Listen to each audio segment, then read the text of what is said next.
Coming up on this week's episode of Capital City Sports, baseball takes on Texas A&M and Charleston Southern, and men's tennis takes on Arkansas.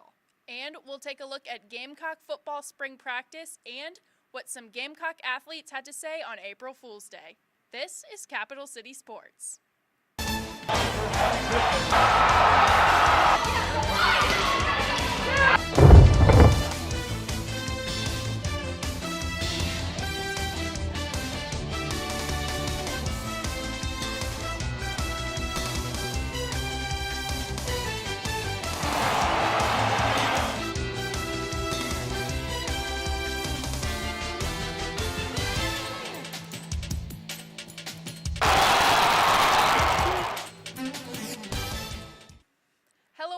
And welcome to this week's episode of Capital City Sports. We have some tennis highlights for you, and I think Jeremy has taken care of that for us. Yes, I do.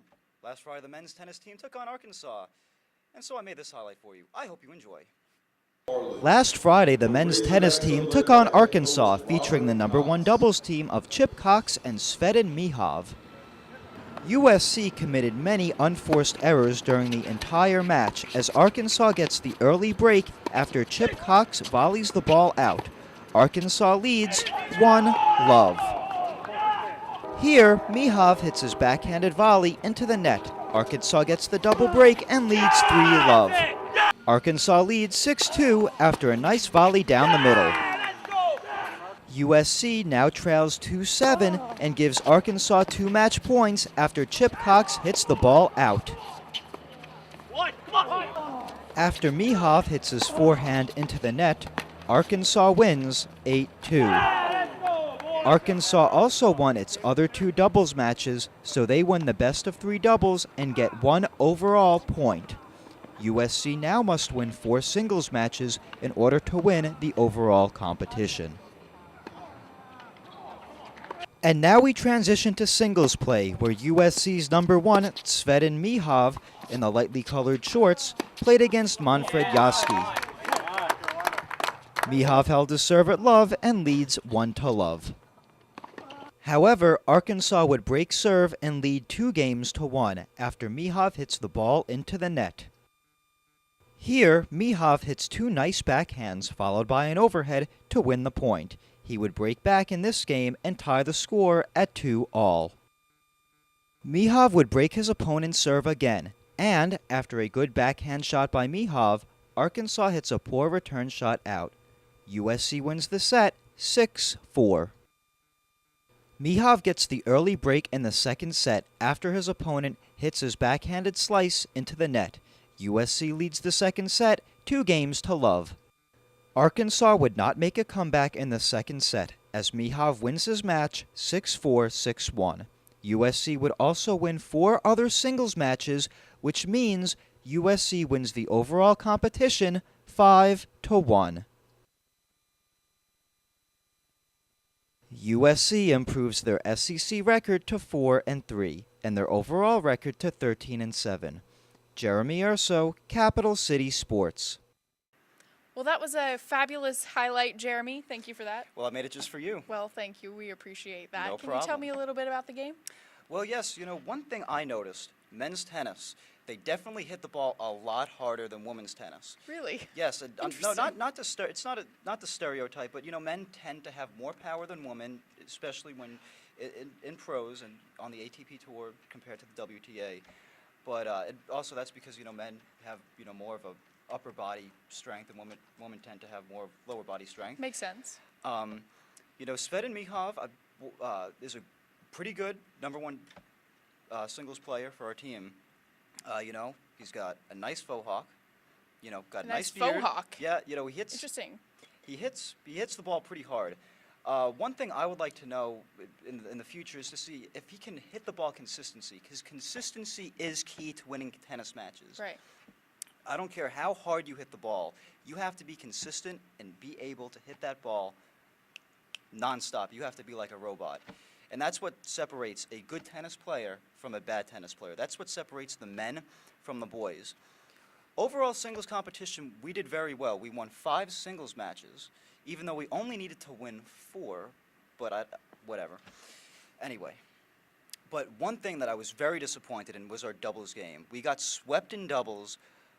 Number one doubles lost 8-2, and that's not good. There were a lot of doubles points which I saw where they were opening up on their racket face, hitting the ball out a lot, putting too much power and aggression into the ball when all they needed to do was just put an easy shot over the net into the open spot. Now, do you think the Faux Hawks have anything to do with this? Well, I don't know. Are you a fan of faux hawks? You have to be a special person to be able to rock a faux hawk. I personally do not think I could do it, but maybe you could. Well, I have a friend that rocked the faux hawk in high school, and I hope he's watching. But anyway, I don't know what the whole deal with the faux hawk is.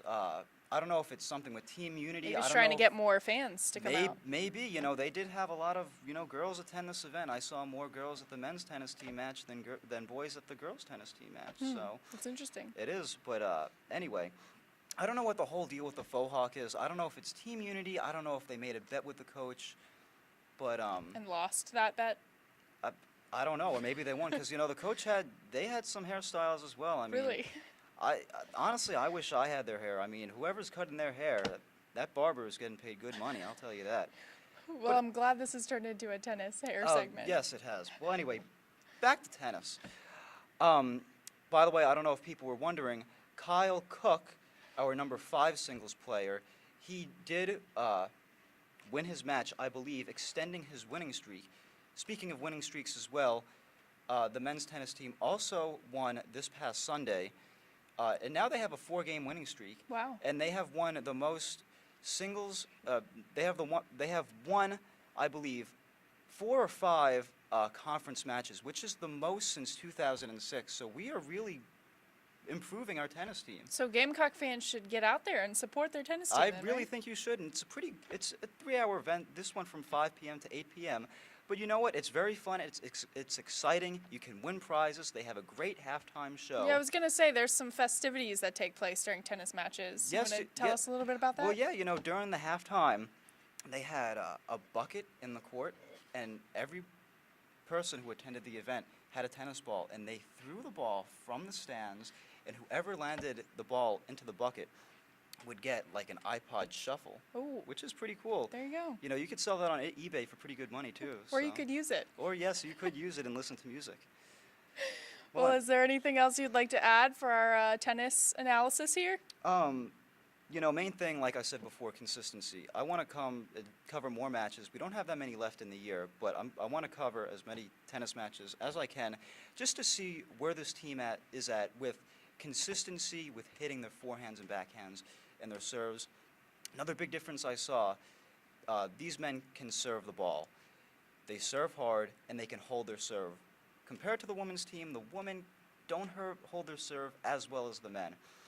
But bottom line is consistency. When we go up against a very good team like Georgia, can we hit the ball back and forth, like I'm talking about 15 to 20-point rallies? That's something that we're going to have to see in the future. And perhaps now is a good time to plug your hashtag. Yes. I don't know if you watched the episode last week. I have gotten several emails and tweetbacks about my blow-up. It's become infamous. I'm not going to go into detail like last time, but all I got to say is this. Tennis matches, all of them, I don't care how many points you have, these tennis players need to finish all their matches. Because when you go to the ATP Tour, they're not going to stop your match. You got to play 3 sets if you're if you're qualifying, I believe, for the U.S. Open. And definitely when you are in the U.S. Open, you got to play a 3-set match, not a 2-set match. You got to play 3 sets, not 1, not 2, but 3 sets, 3 sets, 3 sets. So anyway, follow me on Twitter at I'mSo_Urso. Hashtag finish this match. Boys and women's tennis teams, we need to finish all of them. I don't care if it's part of the record or not. All these matches need to be finished, so hashtag finish this match. And that's all I have to say about that, because that's the bottom line, because I said so. Well, ladies and gentlemen, you heard it here first. For all your tennis thoughts, comments, tweet at Jeremy Urso, hashtag finish this match. Join us after the break. We will take a look at Gamecock baseball.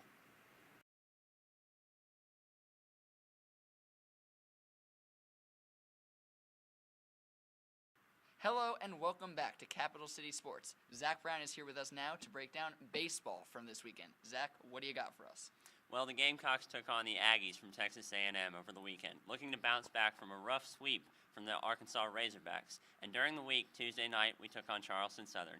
Let's take a look at the highlights. Gamecock baseball was at Carolina Stadium on a beautiful Saturday afternoon. They took on the Texas A&M Aggies. Jack Winku was on the mound. Here he gets the 5-4-3 double play thanks to a nice grab by Chase Ferguson. A few batters later, with runners on first and second, he gets the K looking to end the inning. Bottom second now, here it's George Eskandarian with the single into right center, scoring Ferguson, 1-0 Gamecocks. In the third, it's Wynkoop with his second strikeout, as Dante Rosenberg will throw the runner out at first. And with Patrick Sullivan pitching in the fourth, here's a ground ball to short, but it's bobbled by Joey Pancake. An A&M runner would score, and the game is knotted at 1. A few batters later, with the bases loaded, Sullivan serves up this fly ball to deep left field, and a nice play by Graham Psycho saves a couple runs, but one will score on the sac fly. Sullivan would be relieved by Adam Westmoreland after recording just 2 outs in the inning. Westmoreland has been strong as a middle reliever all year, and things did not change today. Here, he gets the A&M batter to ground one to short for the fielder's choice to end a long 4th inning, 2-1 Aggies. But that would soon change as the next inning, L.B. Dancer hits the big fly deep to right and gone. His 8th of the year ties this game at 2. And the Gamecock power surge was not over there. In the bottom of the 6th, Connor Bright hits this laser deep to left and way over the wall. Gamecocks up 3-2 at this point. Bright also had a double on the day. Westmoreland still cruising in the 8th. Here he gets the strikeout of the A&M batter. He had 3 on the day. Bottom of the 8th with the game tied at 3, it's Dantzler again, deep to right field and into the Gamecock bullpen. His 2nd of the day puts the Gamecocks up 4-3, and they would not look back, as a few batters later, it's Dante Rosenberg with the fly ball into right field. But the right fielder loses it in the sun, and it drops in for a 2 RBI double. Top of the 9th, Tyler Webb on to close the game, and he gets the fly ball to center. Tanner English under it and has it to end the game. Gamecocks take this one 6-3. They sweep the Texas A&M Aggies. From Carolina Stadium, this is Pat Cloney, CCS. On Tuesday, the number 11 South Carolina baseball team took on Charleston Southern. The Gamecocks would start off hot by scoring 4 runs in the 2nd inning. Freshman second baseman Max Schrock would score on a wild pitch, Grayson Griner would score on an RBI single from Graham Psycho, and Chase Ferguson would bring in TJ Costin on a sacrifice fly. Colby Holmes pitched 3 1/3 innings in a predetermined split, giving up 2 earned runs. He would give way to Kurt Britt. TJ Costin would hit a 2-run home run in the bottom of the 4th inning, making the score 6-2. Charleston Southern in the top of the 5th inning would get 2 runs off of Kurt Britt, the first on a single from Bobby Eisen, and the second on a double from Alex Tomasovich. Vince Fiore would be brought on for Kurt Britt, who would end the threat with a strikeout. Schrock would continue his big day, hitting a triple in the bottom of the 7th inning and scoring off a single by Grayson Griner. Griner would score in the same inning off of a wild pitch, making the score 8-4. Patrick Sullivan would come in during the top of the 9th inning, getting the final out and sealing the win for South Carolina. South Carolina moves on to 23-6 and plays Tennessee this weekend. For Capital City Sports, this is Austin Lewis. Well, there you have it, folks. Thanks, Zach, for leading us into those highlights. All right, let's start with Game 1 of the Texas A&M series from Friday. The Gamecocks won this game by a score of 3-2. Zach, this is a low-scoring game, and that seems to imply that this was an excellent pitcher's duel. Was that correct? It was a pitcher's duel, Pat. Rather uneventful. Only one big stat headlining us for the game. The Gamecock pitchers, 3 of them, Evan Beal, Adam Westmoreland, and Tyler Webb, combined for 17 strikeouts in this game. That's 1 short of their record, so great job on the pitching side. Like I said, it was a great pitcher's duel. Evan Beal got off to an okay start, allowed 2 runs. Adam Westmoreland came in, lights out from the bullpen. Great job. Webb came in to close it out. Fantastic job on the pitching side. On the offensive side of the game, we did get beat at the plate, 10 hits to 5. Difference being, we capitalized when we had the opportunities and the hits. We came out on top, score of 3-2. Game 1's over. Now, in Game 2 of this series, the Gamecocks also defeated the Aggies, this time by a score of 6-4. Zach, This game was really won by the Gamecocks in the first inning. Put on a tear, quite an offensive display at the plate. Explain how this happened. That's right, Pat. The Gamecocks got off to a quick start on the Aggies. Great to see that happen. Always good to see a team get off to a quick start. Really demoralizing to the other team. Makes it hard to catch them further on in the game. Gamecocks got off quick, scored 5 runs on 4 hits, no errors, meaning we had a day offensively. Just good small ball, some walks, good plate discipline. Great job by the Gamecocks. Got off to a quick start, made it tough for the Aggies to come back. Now, but the real player of the game in this one was pitcher Nolan Belcher. He had a fantastic day on the mound. Zach, tell me a little bit about his performance. That's right. The short southpaw from the hill was dominating. Gave up 4 runs. Only 2 of those were earned, though. A little bit sloppy in the field. 3 errors by the Gamecocks, but Nolan Belcher battled through, and Tyler Webb came out to close the game. Great day pitching for the Gamecocks. And in Game 3 of this series, of course, the Gamecocks were looking for the sweep. And, Zach, they got it, winning this game by a score of 6-3. Now, this game was back and forth in the beginning until the Gamecocks finally clicked and started surviving on the long ball. Zach, explain to me how this happened. That's right. It started out just kind of a battle back and forth. 1 run here, another run there. Both teams scoring, just kind of battling back and forth, trying to get the edge. Well, the Gamecocks broke free finally about midway through the game. L.B. Dantzler going yard twice, and also Connor Bright going deep once. Great game for the 2 of them. Also, Dante Rosenberg had what was recorded as a double to right field. Really, it was a sun ball. Got lost in the sun. The right fielder had no idea where it was. Technically, he didn't touch it, so it doesn't get recorded as an error. He got 2 RBIs off of it. Lucky for him, Gamecocks take it with a score of 6-3. Now, pitching in the beginning of this game was a little shaky, as you know. We had Jack Wynkoop started the game, and he didn't really have his best stuff. Nor did Patrick Sullivan, who came in and only recorded 2/3 of an inning of work. But then came Adam Westmoreland. He's been huge for us out of the middle relief spot the entire year, and that day, on Saturday, was nothing different. Zach, explain to me how good he was. Westmoreland came in off of 2 pitching performances that were less than stellar for the Gamecocks. Westmoreland came in again, lights out from the pen. He has been our best middle reliever this season. I'm looking forward to seeing what he can do for the rest of the season. Comes in, gets the win. Tyler Webb comes in, gets the 10th save on the season for him. Great day to finish out the pitching for the Gamecocks. And that concludes the weekend series against Texas A&M. But wait, we did have one more game this weekend, as Austin Lewis just showed us. On Tuesday, Carolina took on Charleston Southern. Zach, break it down for us. The game against Charleston Southern was to be expected, not a great challenge for the Gamecocks. Charleston Southern, not one of our bigger competitors of the season, and we beat them with a score of 9-5. Dantzler, again, going deep. He is on fire right now in 2 games, 3 home runs. Amazing performance by that man. Also, TJ Costin turned on 1 and drilled it deep as well. Great performance by him. Pitching, it wasn't good. It wasn't bad. It was all right. Colby Holmes had his first performance after being dropped to a midweek starter. He went 3 1/3, allowing 2 runs. Kurt Britt came in relief. Vince Fiore came in, and then Patrick Sullivan closed it out for the Gamecocks. Overall, something to be expected. The Gamecocks take this game with a score of 9-5. The man, the myth, the legend, Zach Brown. He's always here to break down baseball for us. Thank you so much. Hey, don't go anywhere. After the break, Alyssa Lang and Jeremy Urso are back to take a look at some little April Fool's fun from the Gamecock football team. This is Capital City Sports.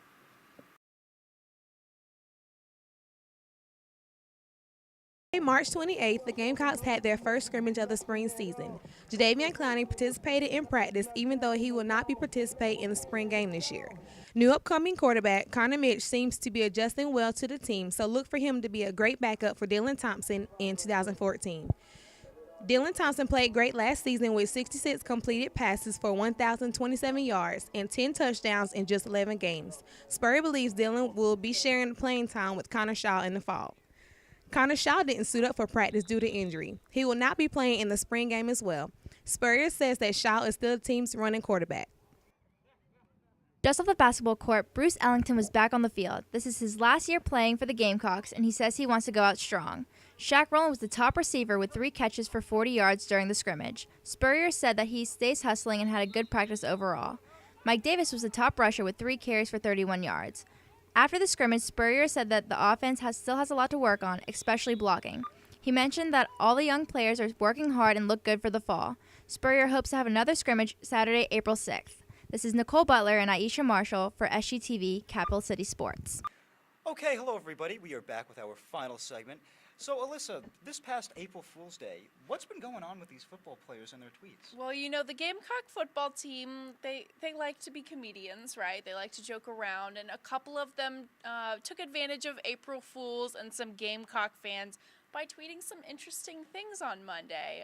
We can start with Gamecock junior wide receiver Demir Bird. Okay, and what did he say? Well, you know, it was very interesting. He had about 4 or 5 tweets that began with, you know, he's going to be hanging up his football cleats to pursue a pro track career. Many Gamecock fans know that he is a double sport athlete. He runs track and plays football for the school, so a lot of people were shocked. He also, you know, made it very convincing by saying, you know, well, if you don't believe me, look at the practice tape. I haven't been practicing much. You know, you don't have to believe me if you don't want to, but it's true.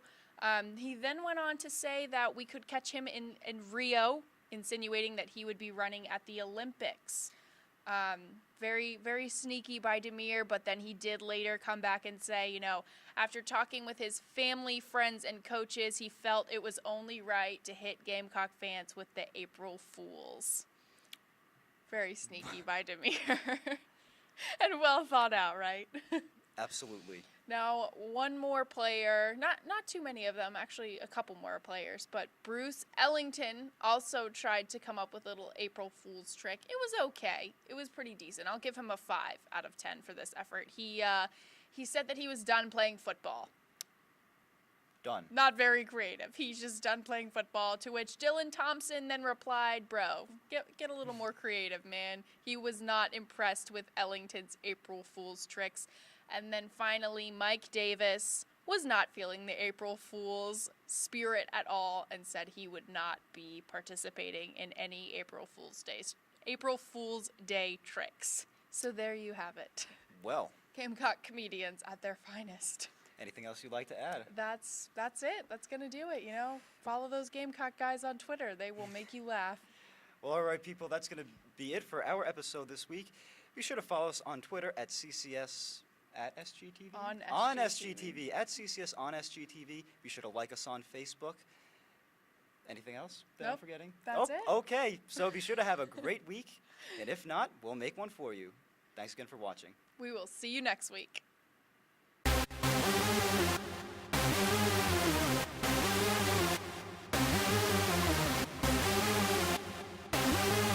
DJ Noxious.